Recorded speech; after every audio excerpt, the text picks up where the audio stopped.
کو تعریف توصیف حمد و ثنا اللہ رب العالمین کے لیے لائق و زیبا ہے۔ درود و سلام و آخری نبی جناب محمد رسول اللہ صلی اللہ علیہ وسلم پر اللہم صلی علیہ اللہم بارک علیہ۔ معزز حاضرین، اسلام بہت ہی پاکیزہ مذہب ہے۔ پاکی اختیار کرنے کا اللہ رب العالمین نے قرآن کریم کے کئی مقامات پر اور جناب محمد رسول اللہ صلی اللہ علیہ وسلم نے احادیث مبارکہ کے ذریعے سے بہت ہی زیادہ تاکید فرمائی ہے۔ یہاں تک کہ اللہ کے رسول صلی اللہ علیہ وسلم نے الطہور شطر الایمان، یا ایک حدیث میں ہے نصف الایمان، طہارت نصف الایمان ہے، آدھا ایمان ہے۔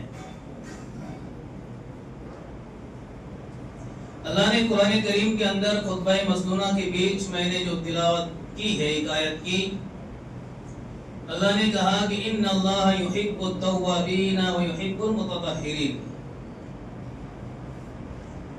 یقیناً اللہ رب العالمین توبہ کرنے والوں کو بہت پسند کرتا ہے،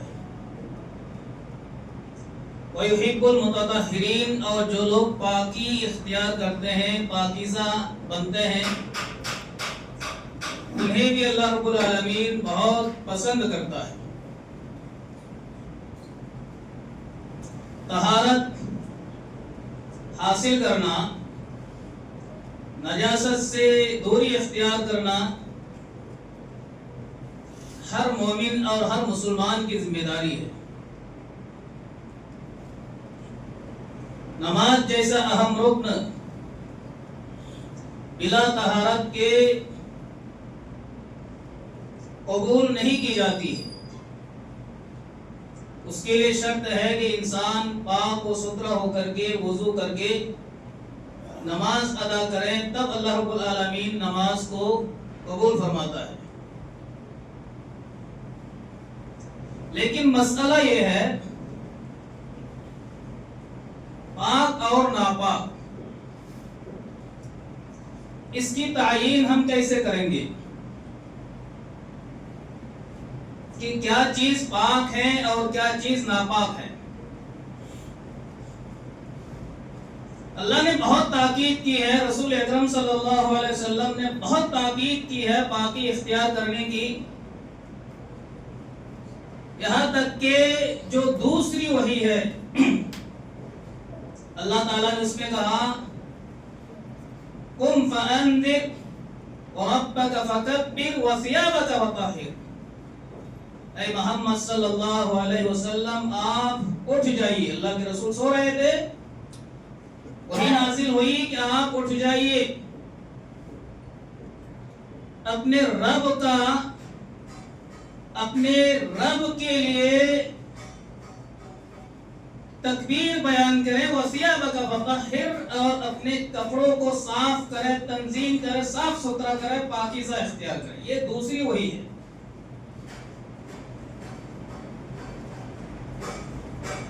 آج مسلمانوں میں ایک بہت بڑی مصیبت ہے، ہر مسئلے میں افراط و تفریط ہے۔ یہود و نصارہ ہلاک و برباد ہوئے افراط و تفریط کی وجہ سے۔ افراط و تفریط سمجھ رہے ہیں، یہ تھوڑا مشکل لفظ ہے۔ افراط کا معنی بڑھا دینا، غلو کر جانا، کسی بھی چیز کو بڑھا دینا جس طرح اللہ نے نہیں بڑھایا، کسی بھی چیز کی حیثیت کو بڑھا دینا جو حیثیت اللہ نے نہیں بڑھائی، اس کو کیا کہیں گے؟ افراط۔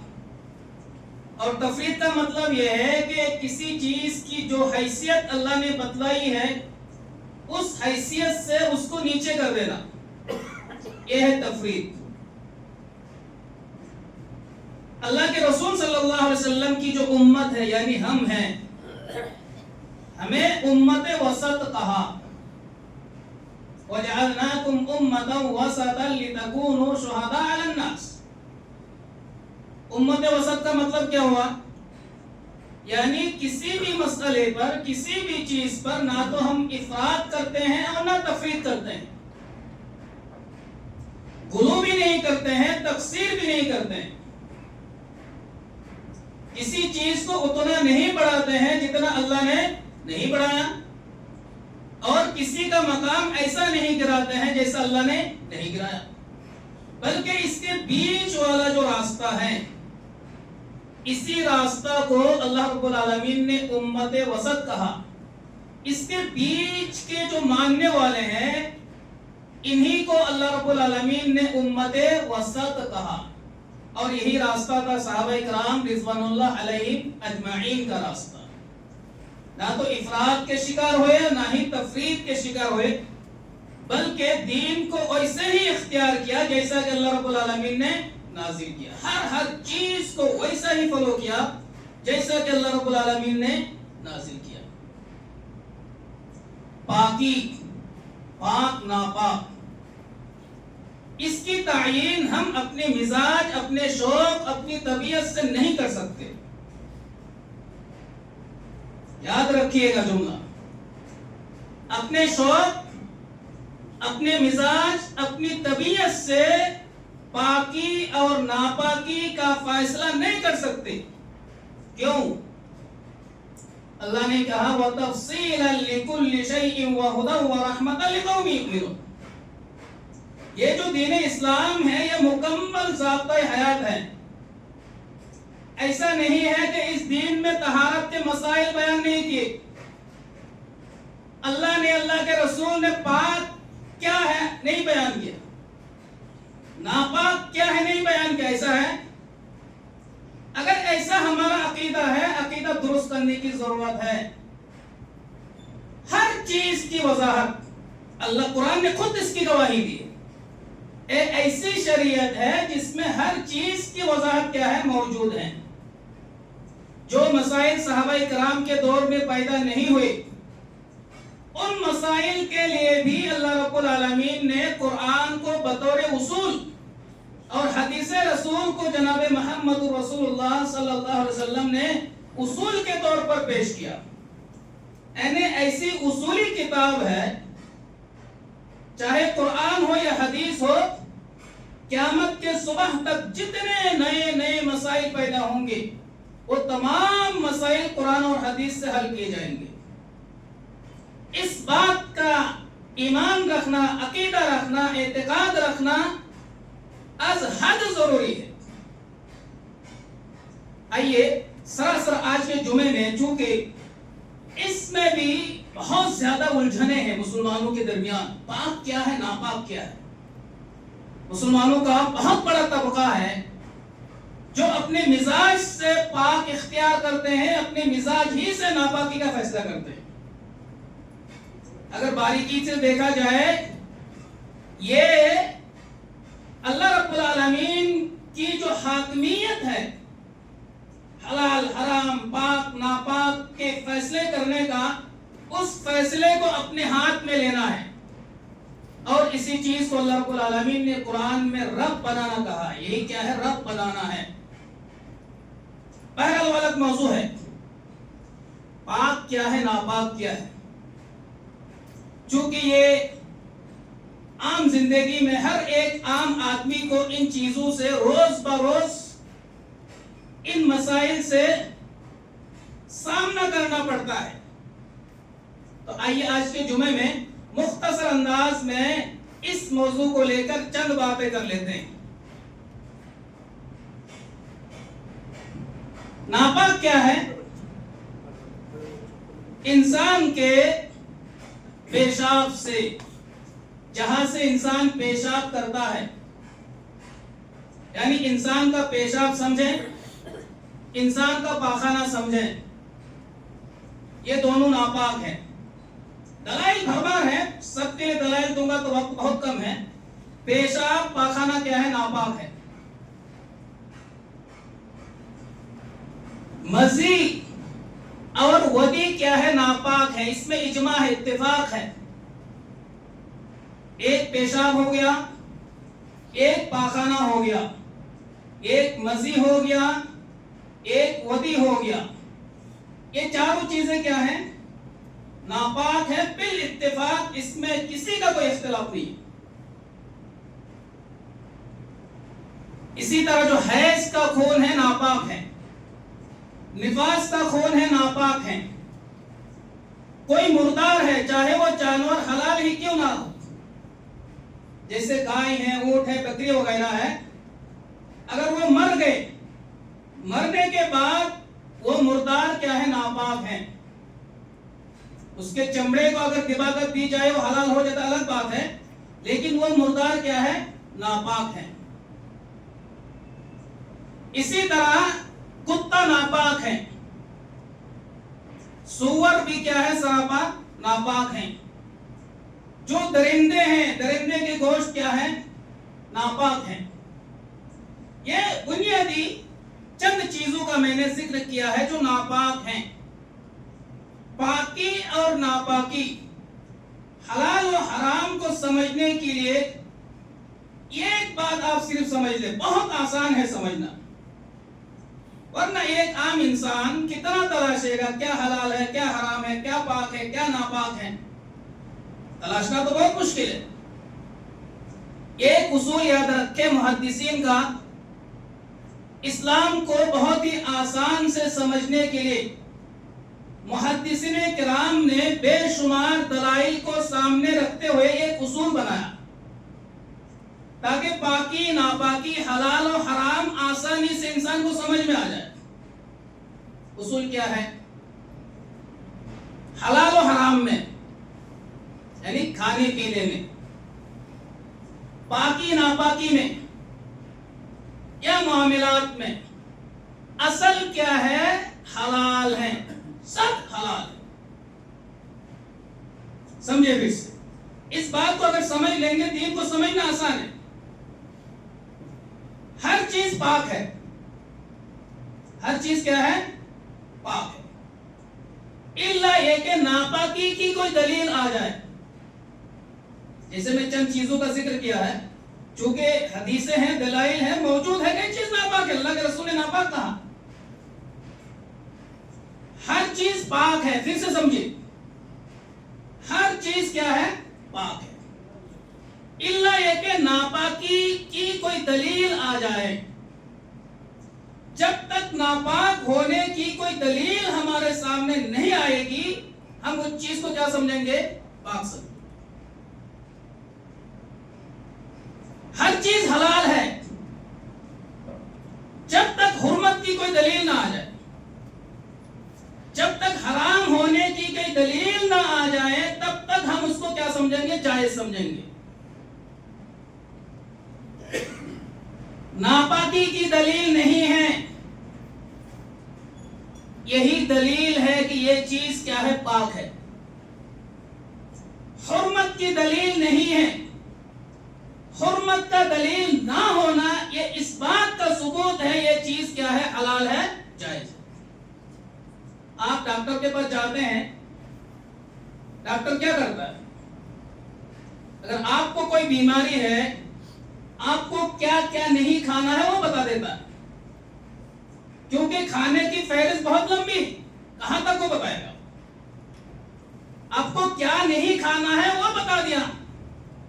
اس کا مطلب ہے انہوں نے جن چیزوں سے منع کیا ہے وہ چیزیں آپ نہیں کھا سکتے، ان چیزوں کے علاوہ کیا چیزیں آپ کھا سکتے. ڈاکٹر کے یہاں جاتے ہیں، آپ کو بخار ہے تو آپ کو یہی بتاتا ہے آپ کو بخار ہے، بقیہ صحت جو آپ کی صحیح ہے اس کی وضاحت وہ نہیں کرتا. وہ نہیں بولتا ہے کہ آپ کو ٹی بی نہیں ہے، آپ کو کینسر نہیں ہے، آپ کو کوئی دوسری بیماری نہیں ہے، آپ کی صحت ادھر سے اچھی ہے، ادھر سے ٹھیک ہے. یہ تفصیلات تھوڑی بتائے گا، وہ صرف بیماری دیکھے گا کہ بیماری کیا ہے اور اس کا علاج کیا ہے. اس کا مطلب یہ ہوتا ہے کہ بقیہ چیزیں کیا ہے؟ صحیح ہے اور تندرست ہے. یہی مسئلہ شریعت میں بھی سمجھانے کے لیے میں نے تھوڑا مثال دیا. حلال حرام معاملات، پاکی ناپاکی میں اصل میں ہر چیز کیا ہے؟ پاک ہے. اصل میں ہر چیز کیا ہے؟ حلال. حلال ہے، جائز ہے، جب تک کوئی دلیل نہ آ جائے حرام ہونے کی، جب تک کوئی دلیل نہ آ جائے ناپاک ہونے کی، تب تک کسی بھی چیز کو آپ حلال حرام پاک ناپاک نہیں کر سکتے۔ آئیے دیکھیے، ایک مسئلہ بہت اہم ہے اور یہ کوئی فروعی مسائل میں سے ہیں، لیکن لوگوں کے رجحانات اس قدر بکھرے ہوئے ہیں جو رجحانات اسلامی رجحانات کے خلاف ہیں۔ جیسا کہ دیکھیں منی ہے، منی تھوڑا صبر تحمل سے سننا، پہلے ہی جذبات، بہت سارے لوگ ایسے ہوتے ہیں چونکہ بچپن سے وہ باتیں سنتے نہیں ہیں، کسی اور ماحول میں ہوتے ہیں، جب بات ان کے مزاج کے خلاف آ جاتی ہے، غیرت کے خلاف آ جاتی ہے، طبیعت کے خلاف آ جاتی ہے، مزاج کے خلاف بات آتی ہے، فوراً جذبات میں آ جاتے ہیں، نہیں آنا چاہیے۔ صبر تحمل کے ساتھ باتوں کو سنیں۔ جو منی کا مسئلہ، منی آپ سمجھتے ہیں نا، میاں بیوی کے درمیان جو تعلقات ہوتی ہے، ہم بستری ہوتی ہے، اب اسی دوران جو کود کے پانی نکلتا اس کو منی کہا جاتا ہے۔ یعنی آلائے تناسل داخل کرنے کے بعد جو پانی نکلتا ہے بہت جوشیلے انداز میں، اس کو منی کہیں گے۔ شریعت کے مسائل بیان کرنے میں شرم حیا نہیں ہے۔ ان اللہ لا یستحی بالحق، حق بات کو بیان کرنے میں اللہ تعالیٰ شرماتا نہیں۔ آپ کتاب النکاح پڑھیں، ایسے ایسے مسائل اللہ کے رسول نے بیان فرمائے تاکہ کوئی پیچیدگی نہ رہے۔ اور ان مسائل کو بیان کرنا، بہت سارے لوگ سمجھتے ہیں کہ ان کا گندا ذہن ہے، ان کا دماغ خراب ہے، ان کی ذہنیت، ایسا کچھ بھی نہیں ہے۔ صحابہ کرام بھی ایسے ایسے مسائل پوچھتے تھے، حضرت علی رضی اللہ تعالی عنہ کو بہت زیادہ مزے آتا تھا، چونکہ اللہ کے رسول کیا تھے؟ سسر تھے۔ داماد سسر میں ایک شرم و حیا کا ماحول ہوتا ہے، پوچھنے میں بہت جھجک رہتے، میں کیسے پوچھوں، میں ان کا داماد ہوں۔ تو حضرت علی نے کسی اور سے پوچھوایا۔ تو جو بھی مسئلہ ہے، جو مسئلہ ہمارے سامنے درپیش ہے، اس کو پوچھنے میں کوئی شرم حیا کی بات نہیں ہے، اور شرعی اصطلاح میں اس کو شرم بھی نہیں کہتے، اس کو حیا نہیں کہتے، اس کو شرم نہیں کہتے۔ اب باب الحیا پڑھیے بخاری میں، شرم کسے کہتے ہیں، حیا کسے کہتے ہیں، اتنی بہترین وضاحت امام بخاری نے فرمائی۔ آج افسوس ہے کہ جو چیزیں شرم نہیں ہیں، جس کو اللہ نے حیا نہیں کہا، رسول نے حیا نہیں کہا، ہم ان کو حیا کہتے ہیں، شرم کرتے ہیں۔ بہرحال ایک الگ موضوع ہے جو منی کا مسئلہ ہے، اس کے بارے میں اللہ کے رسول نے رہنمائی کی یا نہیں کی ہے؟ بالکل رہنمائی کی۔ بہت سارے لوگ یہ کہتے ہیں کہ یہ منی ناپاک ہے۔ منی کیا ہے؟ ناپاک ہے۔ ایک نقطہ آپ سمجھیں، میں دلیل لکھ کر لایا ہوں حوالے کے ساتھ، آپ جا کے خود چیک کریں۔ آپ باتیں ہوائی نہیں ہوتی۔ اللہ رب العالمین نے کہا کہ الم نخلقکم من ماء مہین، کیا ہم نے تمہیں ایک حقیر پانی سے پیدا نہیں کیا؟ ذلیل حقیر پانی۔ اب بہت سارے لوگ کیا کرتے ہیں، اس کو ناپاکی سے ترجمہ کرتے ہیں، ناپاک پانی سے پیدا کیا۔ استغفر اللہ۔ ہماری تخلیق کس سے ہے؟ منی سے۔ اس کا مطلب یہ ہے اگر آپ منی کو ناپاک سمجھتے ہیں، انسان سراپا ناپاک ہے۔ آپ کتنا وضو کر لو، کتنا غسل کر لو، جب ہماری تخلیق ہی ناپاک چیز سے ہوئی ہے تو ہمارا جسم پورا ناپاک ہے یا نہیں ناپاک ہے؟ ناپاک ہے۔ پھر ہماری نماز قبول ہوگی ناپاکی کی حالت میں؟ جب ہماری تخلیق ناپاکی میں ہے، ناپاک چیز سے اللہ نے پیدا کیا، آپ کتنا بھی غسل کریں، کتنا بھی وضو کریں، پاکی حاصل ہوگی؟ نہیں ہوگی۔ اب ہمارا چھوڑیے، انبیاء کرام کے بارے میں کیا رائے ہے؟ انبیاء کرام کی تخلیق کس سے ہوئی؟ صرف حضرت عیسیٰ کو چھوڑ کر، حضرت آدم کو چھوڑ کر، بقیہ جو انبیاء کرام ہیں، مقدس جماعت ہے، ان کی تخلیق بھی اللہ نے ناپاک پانی سے کی۔ یہ تو ایک عام سی بات ہے، سمجھنے کی بات ہے کہ اگر آپ منی کو ناپاک کہتے ہیں، اس کا مطلب یہ ہے کہ جس منی سے اللہ نے انسانوں کو پیدا کیا، وہ انسان بھی کیا ناپاک ہے، پھر آپ اس کو پاک نہیں مان سکتے۔ اللہ نے باضابطہ انسانوں کے بارے میں کہا کہ وَلَقَدْ كَرَّمْنَا بَنِي آدم، ہم نے بنو آدم کو بہت ہی مکرم، معزز، مشرف بنایا۔ اللہ نے کہا کہ وَلَقَدْ فَضَّلْنَا عَلَى كَثِيرٍ مِّمَّنْ خَلَقْنَا تَفْضِيلًا، ہم نے انسانوں کو، بنو آدم کو بہت ساری مخلوقات پر فضیلت بخشی. تو انسان مکرم ہے، مشرف ہے، بہت ہی پاک ذات والی ذات ہے. اس انسان کو اللہ رب العالمین ایک ناپاک پانی سے کیسے پیدا کرے گا؟ یہ عقل بھی تسلیم نہیں کرتی. لیکن ہم اس کو ناپاک سمجھتے ہیں اپنے مزاج سے، اپنی طبیعت سے، اپنی فطرت سے. یہ طبیعت، مزاج، فطرت، جذبات کا نام اسلام نہیں ہے. میں نے چند اور دلیلیں لکھ کر لایا ہے، آپ چاہے نوٹ کریں اور چاہے چیک بھی کریں کہ حقیقت کیا ہے اور ہمارا مزاج کیا بنا ہوا ہے. دیکھیں، حضرت عائشہ رضی اللہ تعالی عنہا بیان کرتی ہیں کہ میں رسول اللہ صلی اللہ علیہ وسلم کے کپڑے سے منی کو دھو دیا کرتی تھی، یا پھر آپ صلی اللہ علیہ وسلم نماز کے لیے نکلتے تھے، لیکن پانی سے دھونے کے نشانات آپ کے کپڑے میں موجود ہوتے تھے. حدیث پہ غور کریں، حدیث بخاری کی ہے، حدیث نمبر 229. حدیث میں کیا بیان کیا گیا؟ حضرت عائشہ اللہ کے رسول صلی اللہ علیہ وسلم کی منی کو دھوتی تھی، دھونے کے بعد بھی منی کے اثرات وہاں رہ جاتے تھے. اسی کپڑے میں اللہ کے رسول نماز پڑھتے تھے. یہ کس بات کا ثبوت ہے؟ جب منی کے نشانات وہاں موجود ہیں اسی کپڑے میں، اور اسی کپڑے کو پہن کر اللہ کے رسول نماز پڑھ رہے ہیں، اگر وہ چیز ناپاک ہوتی تو اللہ کے رسول نماز پڑھتے اس میں. جب ناپاکی کے اثرات ہیں، اگر آپ ناپاک مانتے ہیں، ناپاکی کے اثرات کپڑے میں ہیں موجود، پھر کپڑا کیا ناپاک؟ پھر اللہ کے رسول اسی کپڑے میں نماز کیسے پڑھ لی اللہ کے رسول نے؟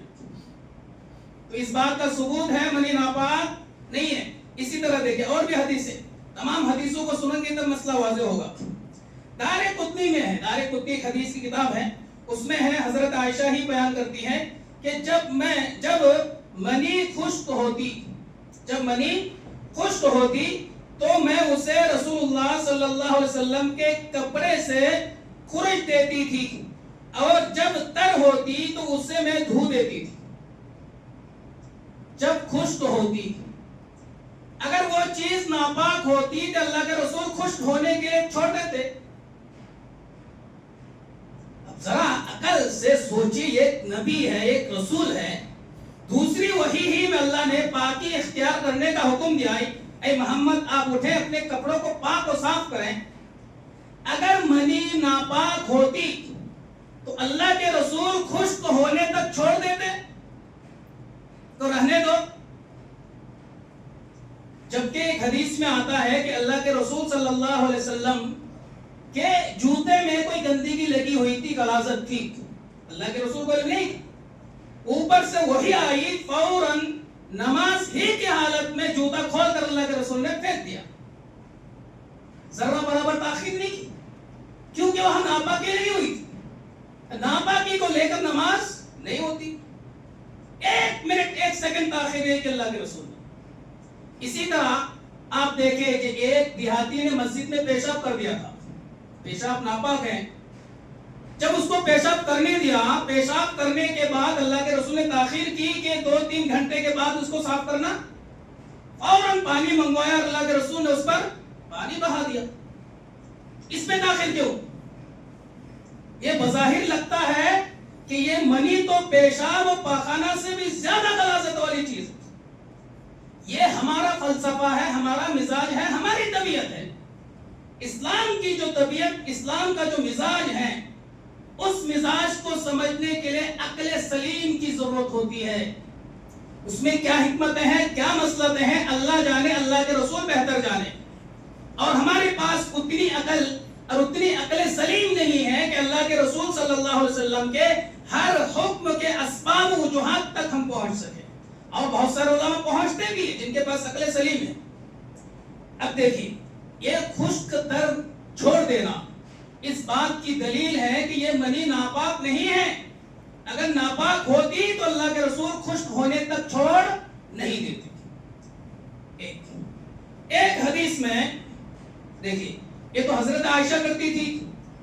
ایک روایت میں ہے کہ یحطہ من ثوبہ یابسا ثم یصلی فیہ، یعنی اللہ کے رسول خود ہی کیا کرتے تھے؟ خرشتے تھے. خشک منی کو اللہ کے رسول خود ہی کیا کرتے تھے؟ خرشتے تھے. یہ حدیث مسند احمد میں ہے، حدیث نمبر 242 ہے. یہاں بھی خشک کا ذکر ہے، یعنی منی خشک ہو جاتی تھی، اس کے بعد خرشتے تھے. دیکھیے منی کے سلسلے میں منی کی حیثیت کیا ہے، اس کو ہم بہتر جانتے ہیں یا صحابہ کرام بہتر جانتے ہیں؟ ظاہر سی بات ہے صحابہ جانتے ہیں. اس کی وضاحت صحابہ کریں گے، اس کا مفہوم صحابہ بتائیں گے، وہ پاک ہے ناپاک ہے. حضرت ابن عباس رضی اللہ تعالی عنہ سے مروی ہے، وہ فرماتے ہیں انما هو بمنزلۃ المختاط والغصاء. حضرت ابن عباس سے مروی ہے، وہ فرماتے ہیں منی کے سلسلے میں کہ یہ جو ہے نیٹا اور تھوک کے قائم مقام ہے. یہ جو رطوبت نکلتے ہیں ناک کے اندر سے، جسے نیٹا کہتے ہیں، یا جو تھوک. اب بتائیے کہیں کسی نے تھوک دیا، کیا وہ انسان ناپاک ہو گیا؟ آپ کے جسم سے نیٹا نکل آیا، کیا آپ ناپاک ہو گئے؟ ہم کیا کرتے ہیں؟ اس کو صاف کر دیتے ہیں، اس سے انسان ناپاک نہیں ہوتا ہے. یہاں ابن عباس بالکل وضاحت کے ساتھ کہہ رہے ہیں کہ منی کو سمجھنا ہے، سمجھ تو یہ تھوک ہے، یہ ایک نیٹا ہے. یعنی جس طرح تھوک لگ جانے سے، نیٹا لگ جانے سے کوئی انسان ناپاک نہیں ہوتا ہے، اسی طرح منی لگ جانے سے کوئی انسان ناپاک نہیں ہوتا ہے. یہ ابن عباس کی حدیث کہاں موجود ہے؟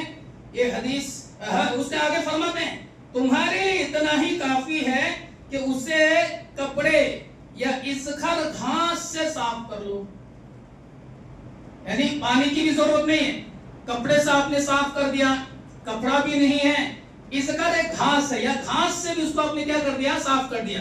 ایک حدیث میں آتا ہے کہ حضرت عائشہ جو تلوار سے اس کو کیا کرتی تھی؟ صاف کرتی تھی. مطلب کسی بھی طریقے سے آپ اس کو اس سے کیا کر دو؟ دور کر دو. اس کے بعد بھی اگر اثرات موجود ہیں تو اس میں کوئی حرج کی بات نہیں ہے. وہ کپڑے کیا ہے؟ پاک ہے. وہ جگہ کیا ہے؟ پاک ہے. انسان نماز پڑھ سکتا ہے، کوئی حرج کی بات نہیں. اب دیکھیں یہاں ایک دلیل دیتے ہیں. جو لوگ کہتے ہیں منی ناپاک ہے، دلیل کیا دیتے ہیں؟ پھر دھونے کا ذکر کیوں آیا؟ یہ بہت اہم پوائنٹ ہے. جب منی پاک ہے پھر حضرت عائشہ دھوتی بھی تھی یا خرشتی بھی تھی، یا گھاس سے کسی بھی چیز کو اس کو ظاہر کیا جاتا ہے کہ نہیں جاتا؟ ظاہر کیا جاتا ہے. یہ ان کی عقلی دلیل ہے. اس کا مطلب کیا ہے؟ ناپاک ہے. ان کی عقل وہاں تک پہنچی نہیں ہے. کسی بھی چیز کو دھونے سے یہ کہا لازم آتا ہے کہ وہ چیز ناپاک ہے. ہم کیا کہنے دیتے؟ مٹی پاک ہے ناپاک؟ پاک ہے. مٹی اگر جسم پہ لگ جائے آپ دھوئیں گے کہ نہیں دھوئیں گے؟ بالکل دھوئیں گے. مٹی لے کر آپ تھوڑی گھومیں گے. آپ نے مٹی کو دھویا، اس سے یہ کہا ثابت ہے کہ مٹی ناپاک ہے؟ اللہ نے تو مٹی کو پاک کہا. یا کوئی اور ایسی چیز لگ گئی جو فطرت قبول نہیں کرتی ہے، چیز دیکھنے میں بظاہر گندی محسوس ہو رہی ہے، آپ نے دھو لیا. اب دھونے سے یہ کہا لازم آ رہا ہے کہ وہ چیز ناپاک ہے. بہت سارے لوگ اس طرح کی بھی بات کرتے ہیں، جب منی کیا ہے؟ پاک ہے، تو اس کو پی لو، کھا لو، چاٹ لو. کرتے ہیں مذاق. لیکن دیکھیے دینی مسائل پہ مذاق نہیں ہونا چاہیے. بہت سارے لوگ اس طرح کے مذاق کرتے ہیں. جب پاک ہے تو کھا لو. اب ان کی فقاہت دیکھیے، یہ جو ہے نا وہ کوفہ کے مفتی ہیں سب، ان کی فقاہت دیکھیے، پاک ہے تو کھا لو. اب ان احمقوں کو یہ پتا نہیں کہ ہر پاک چیز کھائی نہیں جاتی اور حلال نہیں ہے. آپ مسجد میں بیٹھے ہیں، اب وہ بھائی صاحب ٹیک لگائے، یہ دیوار پاک ہے ناپاک؟ یہ دیوار پاک ہے ناپاک؟ کھائیں گے دیوار کو؟ پاک ہے تو کھاؤ. یہ پنکھا ہے گھوم رہا ہے، آپ نے ٹچ کر کے، پاک ہے ناپاک ہے؟ کھائیے پنکھا کو. بہت ساری چیزیں پاک ہیں لیکن کھانا حلال نہیں. لیکن یہ اصول ہے کہ ہر پاک چیز کھانے کے لیے حلال نہیں ہے، لیکن اللہ تعالیٰ نے جس چیز کو کھانے کا حکم دیا ہے وہ چیز پاک ہے۔ اللہ نے قرآن میں کہا یا ایھا الرسل کلوا من الطیبات واعملوا صالحا، اے نبیوں کی جماعت تم پاکیزہ چیزیں کھایا کرو، یعنی جن چیزوں کو ہمیں کھانے کی اجازت دی ہے، اجازت دینا ہی اس بات کی دلیل ہے وہ چیزیں کیا ہے؟ پاک ہیں۔ وہ چیزیں کیا ہے؟ پاک ہیں۔ لیکن ہر پاک چیز کھانا حلال نہیں ہے، لیکن ہر کھائی جانے والی چیز پاک کا ہونا کیا ہے؟ ضروری ہے۔ اس فرق کو سمجھنا بہت ضروری ہے۔ اس طرح کے مذاق نہیں کرنا چاہیے۔ مذاق در حقیقت حدیث رسول کا مذاق اڑانا ہے، یہ حدیث رسول کا مذاق اڑانا ہے۔ اب دیکھیں ایک اور حدیث حضرت ابو ہریرہ سے، دیکھیے اللہ کے رسول نے کیا فرمایا۔ بہت یہ بخاری کی حدیث ہے 283 نمبر حدیث۔ فرماتے ہیں حضرت ابو ہریرہ رضی اللہ تعالیٰ عنہ فرماتے ہیں کہ میں مدینے کے کسی راستے میں اللہ کے رسول صلی اللہ علیہ وسلم سے ملاقات ہو گئی، تو جیسے میں اللہ کے رسول کو دیکھا میں کھسک گیا، ہٹ گیا بس، کیونکہ میں جنبی تھا، اور میں چلا گیا۔ جانے کے بعد میں نے غسل کیا، پھر میں اللہ کے رسول سے ملنے آیا۔ اللہ کے رسول صلی اللہ علیہ وسلم نے فرمایا این کنت یا ابو ہریرہ، اے ابو ہریرہ تم کہاں تھے؟ اللہ کے حضرت ابو ہریرہ نے کہا کہ اللہ کے رسول میں جنبی تھا۔ میں کیا تھا؟ جنبی تھا۔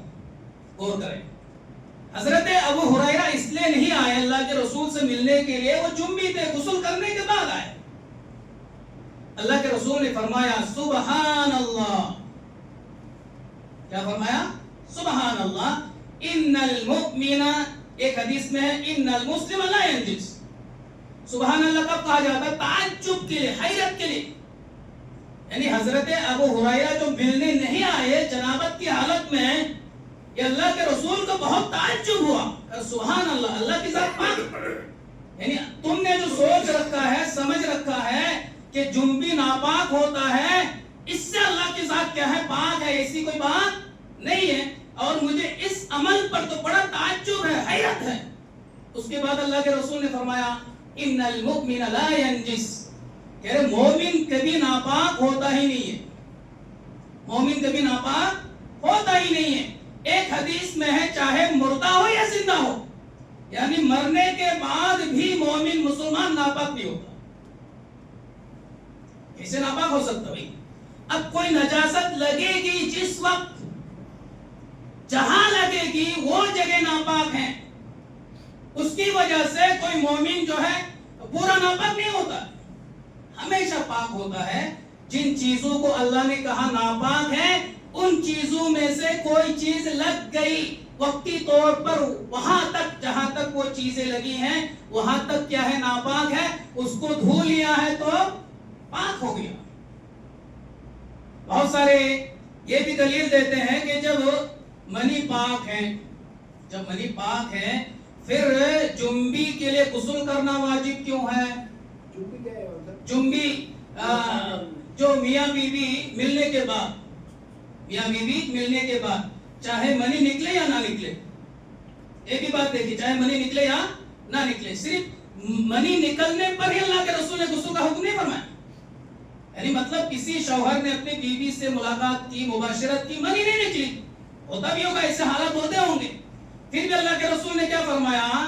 اذا التقى الختانان فغسل عليهما الغسل فوجب عليهم الغسل، جب دونوں خطرے آپس میں مل جائیں، چاہے انزال ہو یا نہ ہو، منی کا خروج ہو یا نہ ہو، اس پر کیا ہے؟ غسل واجب۔ تو یہاں اللہ کے رسول نے منی کے خروج ہونے پر غسل کا حکم نہیں فرمایا، بلکہ ایک شرمگاہ دوسرے شرمگاہ سے ملنے پر اللہ کے رسول نے غسل کا حکم دیا ہے۔ تو یہ غسل کرنا اس بات کی دلیل نہیں ہے کہ منی کیا ہے؟ ناپاک ہے۔ غسل کرنا اس بات کی دلیل نہیں ہے کہ منی کیا ہے؟ ناپاک ہے۔ اصل میں حدث دو طرح کی ہوتی ہے، ایک ہوتا ہے حدث اکبر اور ایک ہوتا ہے حدث اصغر۔ حدث اکبر کیا ہے؟ جیسے جنبی ہو جانا، میاں بیوی سے ملاقات ہوئی ہے، منی خروج ہو یا نہ ہو، یہ حدث کیا ہے؟ اکبر ہے۔ اور ایک ہوتا ہے حدث اصغر، جیسے پیشاب کر دیا، پاخانہ کر دیا، یا حیض آ گیا، نفاس آ گیا، یہ سب کیا ہے؟ نہیں، حیض نفاس نہیں، پیشاب پاخانہ آپ سمجھ لیں، یہ کیا ہے؟ حدث اصغر ہے۔ اب کسی نے پیشاب کر دیا، پاخانہ کر دیا، وہ ناپاک ہو گیا؟ نہیں، ناپاک نہیں ہے، لیکن اس حالت میں وہ نماز نہیں پڑھ سکتا۔ نماز کے لیے کیا ہے؟ وضو ضروری۔ لیکن اگر حدث اکبر ہو گیا، یعنی وہ جنبی ہو گیا، تو ایسی صورت میں نماز کے لیے اللہ کے رسول صلی اللہ علیہ وسلم نے فرمایا غسل واجب ہے، وضو سے کام نہیں چلے گا۔ اب کسی نے غسل کر لیا، غسل کرنے کے بعد اس نے وضو نہیں کیا اور اس نے اپنے شرمگاہ کو ٹچ بھی نہیں کیا ڈائریکٹ، اسی غسل سے کیا کر سکتا ہوں؟ نماز پڑھ سکتا، پاک ہے، وہ وضو کی کوئی ضرورت نہیں ہے۔ یہاں تک کہ بعض علماء نے یہ بات کہی ہے کہ جب اس نے حدث اکبر سے نجاست حاصل کر لی، پھر وضو کی ضرورت کیا؟ پھر دوبارہ کیوں وضو کر رہا ہے؟ یہ وضو کرنا کیا غیر شرعی ہے، کیونکہ وہ پاک ہے۔ جب پھر پاک ہے، پھر دوبارہ پاک ہونے کی کیا ضرورت ہے؟ تو یہ غسل کرنا یا دھونا، یہ اس بات کی دلیل نہیں ہے کہ وہ چیز ناپاک ہے۔ یہ سب صرف عقلی دلیلیں ہیں، نص نہیں ہے، اور نص کے سامنے کوئی بھی عقلی دلیل یا قیاس کیا ہو جاتی؟ باطل ہو جاتی ہے نص کے مقابلے میں۔ یہ اصول ہے، جب مسلمہ اصول ہے، جب کوئی صریح حدیث آ جائے، جب کوئی قرآن کی صریح آیت آ جائے، اس کے مقابلے میں اگر کوئی قیاس کرتا ہے، وہ قیاس کیا ہوگا؟ باطل ہوگا، اس پہ کوئی عمل نہیں کیا جائے گا۔ تو میرے بھائیوں اور دوستوں، آپ لوگ کتابوں سے جڑیں، کتابیں پڑھیں گے تو علم آئے گا۔ یہ جو فتنے اور یہ جو طرح طرح کی باتیں ہوتی ہیں، اس کے اسباب کیا ہے؟ جہالت ہے۔ یہ فتنے بھی رونما ہوتے جہالت کی وجہ سے ہوتے ہیں۔ یہ شکوک و شبہات کے جو فتنے ہو رہے ہیں، یہ سب بھی جہالت کی وجہ سے ہو رہے ہیں۔ جتنا آپ پڑھیں گے، کتابوں سے جڑیں گے، اچھے علماء کرام سے جڑیں گے، باتوں کو سمجھنے کی کوشش کریں گے، ایک بار اگر آپ کو بات سمجھ میں نہیں آ رہی ہے، اس کا مطلب یہ نہیں کہ غلط ہے، غلط ہم ہیں، ہمیں سمجھ میں نہیں آ رہی۔ 2 بار پڑھیے، تیسری بار پڑھیے، چوتھی بار پڑھیے، 5ویں بار پڑھیے، پھر جو اچھے علماء ہیں ان سے رابطہ کریں کہ کیا ہے، ہمیں سمجھاؤ، ہمیں سمجھ میں نہیں آ رہی۔ تو کسی بات کو وقتی طور پر سمجھ میں نہ آنا، یہ اس بات کی دلیل نہیں ہے کہ ہم صحیح ہے وہ غلط ہے، ہم صحیح ہے وہ غلط ہے، اس بات کی دلیل نہیں ہے۔ ہاں، ہماری سمجھ میں نہیں آ رہی ہے، ہمارا دماغ کام نہیں کر رہا، ہماری فطرت اس کو قبول نہیں کر رہی، ہمارا مزاج اس کو قبول نہیں کر رہا، یہ الگ بات ہے۔ اللہ رب العالمین سے دعا ہے کہ اللہ تعالی ہمیں پاک اور ناپاک کو سمجھنے کی توفیق عطا فرمائے، وہی چیزوں کو پاک سمجھے جنہیں اللہ نے پاک کہا، اور وہی چیزوں کو ناپاک سمجھے جنہیں اللہ رب العالمین نے ناپاک کہا۔